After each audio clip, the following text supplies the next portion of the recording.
يا مكان بقديم الزمان كان في شارع صغير بمدينة كبيرة، وبهذا الشارع كان في بنايتين قدام بعضهم البعض.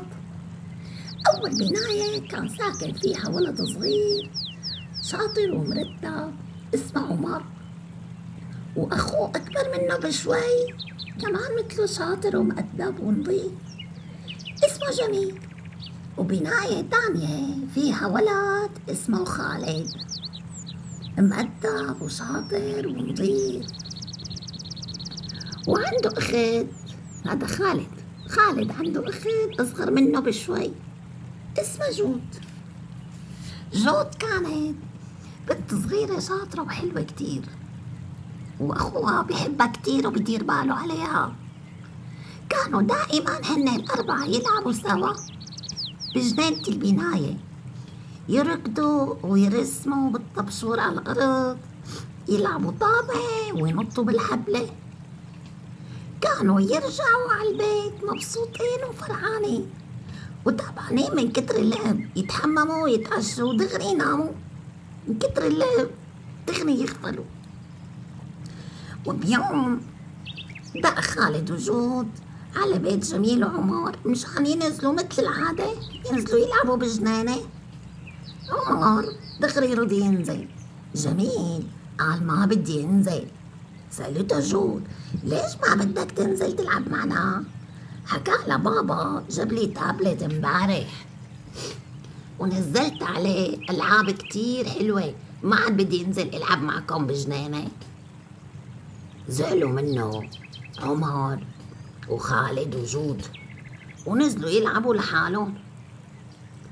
وبعد كم يوم خالد كمان أبوه جاب له تابلت، كمان نزل ألعاب حلوة وكتيرة، وبطل ينزل يلعب مع عمر وجود، وكتير زعلوا منه. نزلوا مرة واحدة لحالهم يلعبوا عمر وجود، بس ما انبسطوا لأنهم لحالهم، كمان بطلوا ينزلوا. عمر صار يلعب مع أخوه جميل على التابلت، وجود ما رضيت تلعب. ومع الوقت تغيروا كتير، جميل بطل يضحك ويتحرك مثل الأول، وصار تحت عيونه بالنغامة.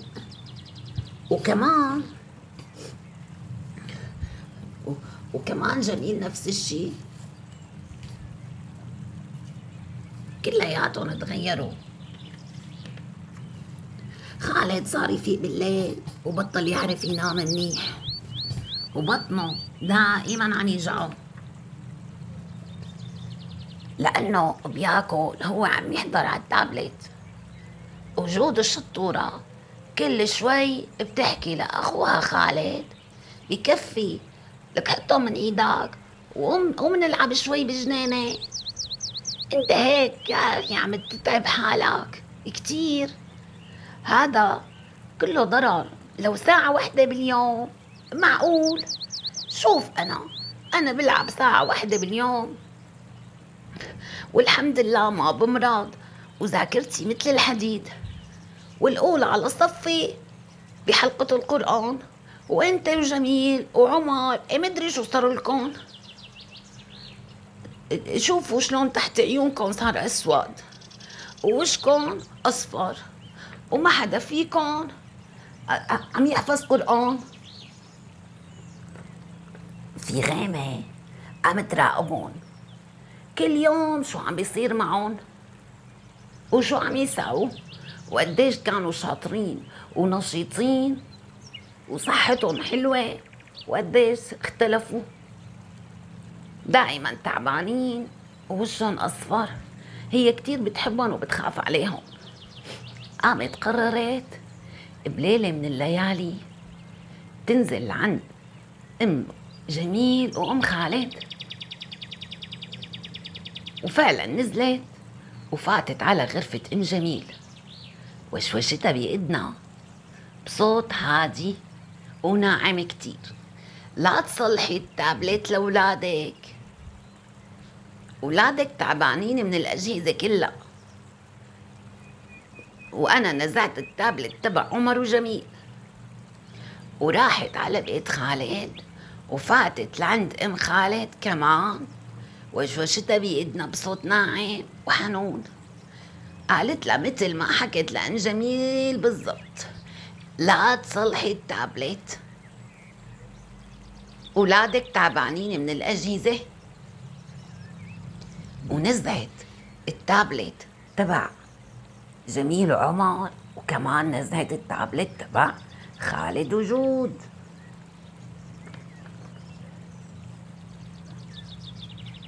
وفاقوا الصبح عمر وجميل وخالد وجود،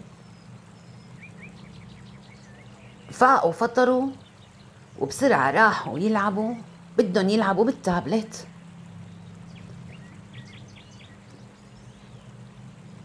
لقوه منزوع، زعلوا كتير كتير.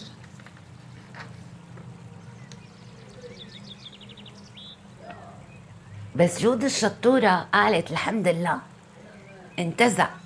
انتزع هلأ رح نرجع مثل زمان، نلعب ونركض نرسم بالطبشور، ورح ترجع حياتنا حلوة مثل أول.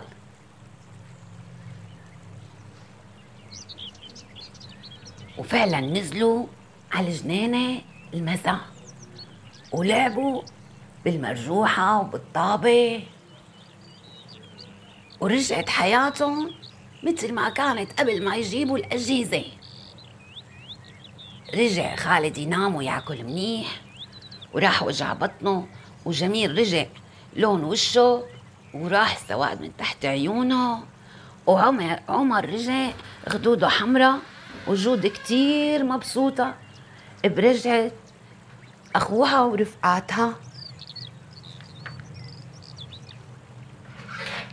وكتر ما لعبوا رجعوا المسا على البيت وهن تعبانين وعم يضحكوا، ووشهم وعيونهم مبين عليها السعادة.